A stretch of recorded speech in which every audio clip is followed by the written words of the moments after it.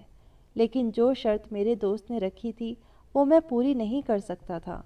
میں نے نہیں میں سر ہلا دیا، میں نے کہا نہیں، وہ معاملہ نہیں بنا۔ یہ سن کر آئرہ کے چہرے پر بھی پریشانی کی لکیریں گہری ہوئی تھی، لیکن پھر بھی مجھے تسلی دے رہی تھی کہ آپ فکر نہ کریں۔ میں نے کہا وہ کل ہی مجھ سے پیسے مانگ رہا ہے، میں کہاں سے دوں؟ میں نے اس کا ہاتھ تھام کر بے بسی سے کہا تھا۔ وہ کہنے لگی اس سے کچھ وقت اور لے لیں، میرے پاس جو کچھ تھا ظفر میں وہ سب بیچ چکی ہوں، اب تو میرے پاس بیچنے کے لیے کچھ بھی نہیں بچا۔ اس کی بات نے میرے دل کی دھڑکنوں کو بڑھایا تھا۔ مجھے اپنے دوست کی بات یاد آئی جو کہہ رہا تھا کہ جس کی اتنی خوبصورت بیوی ہو اسے اور کیا چاہیے؟ تم تو اپنی بیوی سے اتنا کیش کر سکتے ہو کہ تمہارا قرضہ بھی اتر جائے گا اور تم مالا مال ہو جاؤ گے۔ مجھے اپنے دوست کے منہ سے یہ بات بہت بری لگی تھی۔ میں نے کہا تم ہوش میں تو ہو؟ کیا کہہ رہے ہو؟ وہ کہنے لگا ہاں ہاں میں ہوش میں ہوں۔ میں نے کہا تم نے کہاں دیکھا میری بیوی کو؟ اس بات پر وہ کمینگی سی ہنسی ہنسنے لگا، کہنے لگا تاڑنے والے تو قیامت تک کی نظر رکھتے ہیں، سامنے والا شخص 7 پردوں میں ہی کیوں نہ چھپا ہو، تم بس آم کھاؤ پیڑ مت گنو۔ میں نے تمہاری بیوی کو کہاں دیکھا تھا، کیسے دیکھا تھا، اس بات کو چھوڑو، بس یہ بتاؤ تمہیں سودا منظور ہے تو آگے پارٹی سے بات کر لیتا ہوں۔ چند راتیں تمہاری بیوی کی میری مرضی کے مطابق گزریں گی اور تمہارا قرضہ ختم۔ جیسے جیسے تمہاری بیوی کا حسن میرے کام آئے گا میں تمہیں مالا مال کرتا چلا جاؤں گا۔ وہ کس قدر بے شرم اور کمینہ شخص تھا، اگر میں مقروض نہ ہوتا تو یقیناً اس وقت اس کا گریبان پکڑ کر اسے مار مار کر لہو لہان کر چکا ہوتا۔ کمبخت قرض دار بھی لوگوں کی نظروں میں 2 ٹکے کی اوقات نہیں رکھتا، اسی لیے جس کا جو دل چاہتا ہے کہہ دیتا ہے، ذرا سا ٹیڑھا جواب دو تو کہتے ہیں کہ لاؤ پیسے نکالو۔ رات کو یہی سب سوچتے ہوئے نہ جانے کب میری آنکھ لگ گئی، لیکن صبح مین گیٹ پر کسی نے بری طرح سے ہمارا دروازہ کھٹکھٹایا تھا۔ میں اور آئرہ فوراً سے اٹھ بیٹھے۔ میں ایک دم کمرے سے باہر نکلا، گیٹ کھولا تو سامنے میرا دوست پولیس کے ساتھ کھڑا تھا۔ پولیس آفیسر اور باقی پولیس والے بھی تھے جو مجھے گرفتار کرنے آئے تھے۔ میرا دوست آفیسر سے کہنے لگا اس شخص نے میرا پیسہ دینا ہے، لیکن اس کا تو دیوالیہ ہی نکل چکا ہے، اس کے پاس ایک پھوٹی کوڑی تک نہیں ہے کہ میں اسے مہلت دوں، اسی لیے اسے گرفتار کر کے اسے جیل میں بند کر دو۔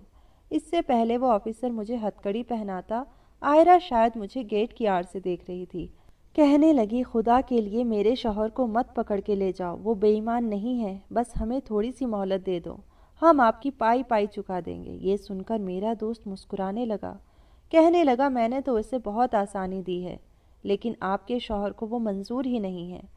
پھر کہنے لگا یہ تو پیسے چکانے کا ذرا بھی نہیں سوچ رہا، اس کے پاس کچھ ہے ہی نہیں کہ میں اسے وقت دوں۔ آپ اپنی بات کریں، کیا آپ میرا قرضہ اتاریں گی؟ آئرہ کہنے لگی میں لوگوں کے کپڑے سلائی کرتی ہوں، میں ہر مہینے آپ کو جتنی بھی رقم ہو سکے گی دے دوں گی۔ یہ بات سن کر میرے دوست نے مسکرا کر اپنے بھوئے چڑھائی، کہنے لگا بی بی 70 لاکھ روپے دینے ہیں تمہارے شوہر نے، 70,000 نہیں۔ پھر انسپکٹر سے کہنے لگا انسپکٹر صاحب آپ اسے جیل میں بند کرو۔ یہ سننا تھا کہ میری بیوی دوپٹے سے چہرہ چھپائے باہر آ گئی، میرے دوست کے سامنے منتیں کرنے لگی کہ خدا کے لیے میرے شوہر کو گرفتار مت کرو۔ میرا دوست کہنے لگا ٹھیک ہے، اگر آپ کا شوہر میری شرط مان لے گا تو میں اسے چھوڑ دوں گا۔ آئرہ مجھ سے کہنے لگی کہ آپ کیوں نہیں اس کی شرط مان لیتے؟ میں نے کہا میں وہ شرط نہیں مان سکتا، تمہیں کچھ معلوم نہیں ہے آئرہ، تم اندر جاؤ۔ میں نے سخت لہجہ اپنایا تھا، لیکن آئرہ سے شاید میری گرفتاری برداشت نہیں ہو رہی تھی۔ میرے دوست سے کہنے لگی بھائی صاحب میں ظفر کو منا لوں گی، وہ آپ کی ہر شرط پوری کر دیں گے، خدا کے لیے انہیں پولیس اسٹیشن مت لے کر جائیں۔ میرے دوست نے پولیس والوں کو اشارہ کیا تو وہ واپس چلے گئے۔ میرا دوست کہنے لگا اندر چل کر بات کر لیتے ہیں۔ یہ کہہ کر وہ میرے گھر کے اندر داخل ہو گیا، اس کے پیچھے میں اور آئرہ بھی گھر کے اندر داخل ہو گئے، لیکن اس بار میرا دوست میرے بجائے آئرہ سے مخاطب ہوا تھا۔ کہنے لگا میں نے تو پہلے بھی ظفر سے کہا تھا کہ بیچ کا راستہ جو ہے اسے مان جاؤ تو تمہارے بھی وارے نیارے ہو جائیں گے۔ کیا ہے کہ میں پیسوں کے معاملے میں بڑا گھٹیا قسم کا انسان ہوں، اپنا نقصان برداشت نہیں کر سکتا۔ وہ بڑی بے تکلفی سے اپنی عادت کا اعتراف کر رہا تھا۔ عائرہ کہنے لگی، آپ بتائیں ظفر کو کیا کرنا ہوگا؟ میرا دوست ایک کمینگی سی ہنسی ہنستے ہوئے عائرہ کو بڑی بے باک نظروں سے سر سے پاؤں تک دیکھنے لگا۔ مجھے لگا جیسے میری رگوں میں خون کے بجائے آنکھ دوڑنے لگی ہو۔ میں بامشکل ضبط کر رہا تھا۔ پھر وہ کہنے لگا، آپ کو بتایا نہیں ظفر نے کہ میں نے کیا شرط بتائی تھی؟ عائرہ نے نہیں میں سر ہلا دیا۔ ابھی بھی اس کا چہرہ چھپا ہوا تھا۔ میرا دوست کہنے لگا، دیکھیے، اگر آپ چاہتی ہیں کہ اس کا قرضہ معاف ہو جائے اور میں اسے ایک معقول رقم کاروبار کے لیے دے دوں تو اس کے لیے آپ کو کوشش کرنی ہوگی۔ یہ کہتے ہوئے عائرہ کے قریب ہونے لگا وہ، لیکن میں بیچ میں آ گیا، اپنے دوست کو ایک ہاتھ سے پیچھے کیا اور سخت لہجے سے اس سے کہا کہ میری بیوی ایسا کچھ نہیں کرے گی۔ تم جاؤ یہاں سے اور جو کر سکتے ہو کر لو۔ مجھے پولیس میں پکڑوا دو یا پھانسی چڑھوا دو۔ میری بات سن کر عائرہ رونے لگی، کہنے لگی، ظفر آپ ہیں تو میں ہوں، مجھے پوچھ لینے دیں ان کو کیا کام ہے۔ میں نے کہا، تم نہیں جانتی اس شخص کو، جو یہ کہہ رہا ہے وہ کام تم سے میں کبھی بھی نہیں کروا سکتا۔ لیکن عائرہ کہنے لگی کہ میں بھی مجبور ہوں، میں کبھی بھی آپ کو جیل کی سلاخوں کے پیچھے نہیں دیکھ سکتی۔ پھر یہی ہوا تھا، جب میرے دوست نے عائرہ کو اپنی شرط بتائی تو کچھ پل تو وہ میرے دوست کو پھٹی پھٹی آنکھوں سے دیکھنے لگی۔ اس کے بعد ایک نظر مجھ پہ ڈالی تو میں یوں تھا کہ جیسے زمین میں گڑ چکا ہوں۔ میں نے اپنی نظر فوراً سے نیچے کر لی۔ وہ اس کے بعد وہاں نہیں رکی، کمرے میں چلی گئی۔ میرا دوست کہنے لگا، اگر تمہاری بیوی مان جائے تو مجھے بتا دینا، ورنہ میں پھر پولیس کو لے آؤں گا۔ یہ کہہ کر وہ گھر سے باہر چلا گیا۔ میں کمرے میں نہیں گیا تھا، کس منہ سے جاتا؟ 2 گھنٹے عائرہ کمرے سے باہر نہیں آئی۔ جب 2 گھنٹے کے بعد وہ کمرے سے باہر آئی، آنکھیں اس کی رو رو کر سوجی ہوئی تھی۔ خود ہی آ کر میرے پاس بیٹھ گئی، کہنے لگی، آپ اپنے دوست کو ہاں کر دیں۔ میں نے اس کی طرف دیکھا، مجھے عائرہ سے اس جواب کی ہرگز بھی توقع نہیں تھی۔ میں نے کہا، عائرہ، میں یہ برداشت نہیں کر سکتا، مجھ سے وہ امتحان مت مانگو جو میں دینے سے قاصر ہوں۔ وہ کہنے لگی، میں آپ کو جیل میں نہیں دیکھ سکتی، اور آپ کیا سمجھتے ہیں اگر آپ جیل میں بند ہو گئے تو میرے ساتھ کیا ہوگا؟ میں اکیلی گھر پر ویسے بھی غیر محفوظ ہی رہوں گی نا۔ عائرہ کی بات بھی ٹھیک تھی، اگر میں جیل چلا جاتا تو پیچھے سے کوئی بھی اس کے ساتھ کچھ بھی کر جاتا، وہ کیسے اپنا بچاؤ کر سکتی؟ لیکن پھر بھی میرا اس بات پر دل نہیں مان رہا تھا۔ کیسے میں اپنے سامنے اپنی بیوی کو ایک گناہ کی دلدل میں دھکیل دیتا، اور کوئی دوسرا راستہ بھی میرے پاس نہ تھا۔ حالات کے پیش نظر میں نے اپنی غیرت کو تھپ تھپا کے سلا دیا، اور یہ ایک مرد کے لیے بہت مشکل کام ہوتا ہے۔ میں نے اپنے دوست کو فون کیا اور کہا کہ مجھے اس کی شرط منظور ہے۔ یہ سن کر اس کی آواز چہک اٹھی، کہنے لگا، تم نے صحیح وقت پر بڑی عقل مندی سے فیصلہ کیا ہے۔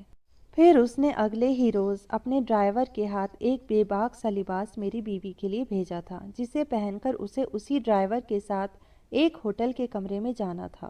وہ کالے رنگ کی ساڑی پہنے پہلی بار ایسے لباس میں تھی۔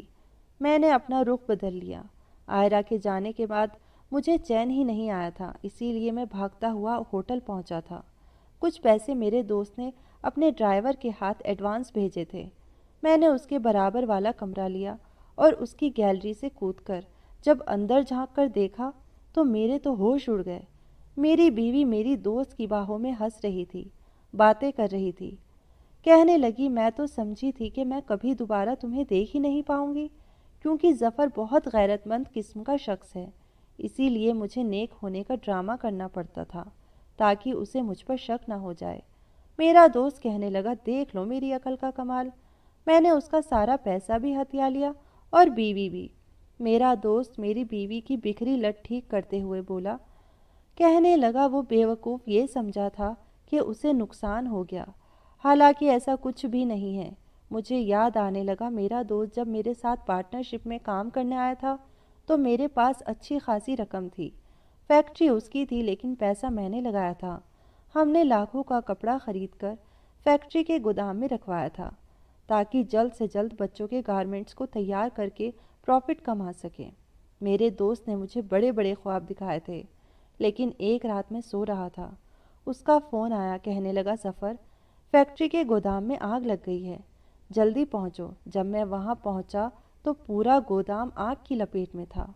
فائر بریگیڈ آگ بجھا رہی تھی۔ میرا دوست روتے ہوئے میرے پاس آیا، کہنے لگا سارا مال جل کر راکھ کا ڈھیر بن گیا، تمہارا تو دیوالیہ ہی نکل گیا، سارا مال تمہارے پیسوں کا تھا، تم تو سڑک پر آ گئے۔